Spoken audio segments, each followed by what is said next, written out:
Well, my health issues that we're going to discuss basically started with me around 2015.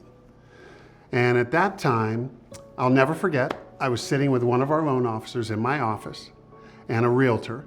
And I said, well, hey, let me go get your parking validated. I'll be right back. Well, I went upstairs, and the next thing I know, it was probably 15 to 20 minutes later, I was standing in the mailroom like this, and RJ and our loan officer were going, Frank, are you okay? Are you okay? I'm like, yeah, I'm fine. Why? He said, we understand you've been standing in the mailroom here for 15 minutes.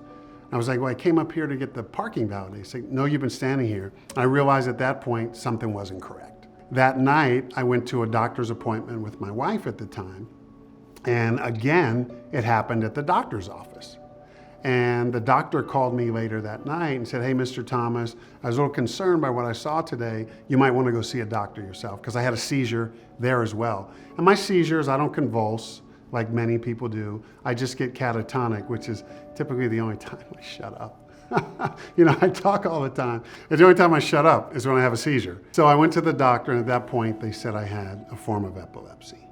And from there, my whole life changed. It's worse at the end of 2018, when I actually had to take a year off from Movement Mortgage because it got really bad, where I was having seizures all the time. I mean, literally I'd have 4, 5, 6 a week.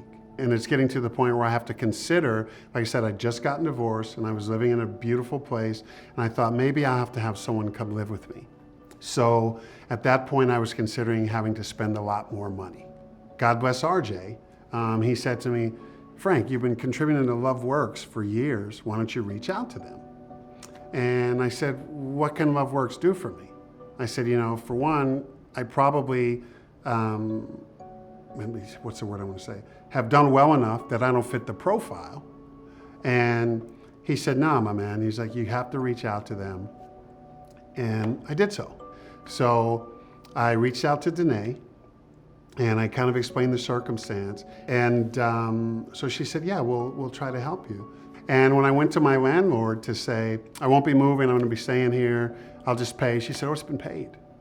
And I thought, I told her yesterday I wasn't moving in, I wasn't moving to the other place. And today they took the initiative to show me love. And that's when I just had one of those moments that, you know, love works. I really felt valued at that time. Very much so. It just was one of those moments when you just realize that people care about you. I, again, never would have guessed that I would have needed this. I never would have guessed that it would have been given to me. And I never would have guessed that it would have impacted me the way it did. It's hard enough to love yourself in this world. When you can get people to love you and embrace you and show interest in you, and you can lift someone else up, then you're living your life.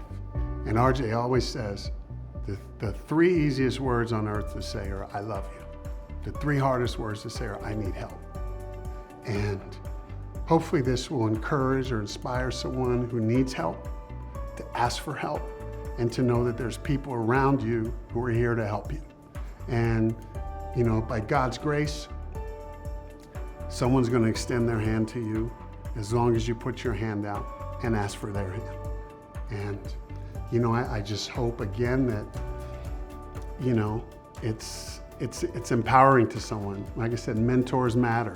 If I'm able to mentor someone back to self-esteem, then give thanks. You know, that's all we have. Give thanks.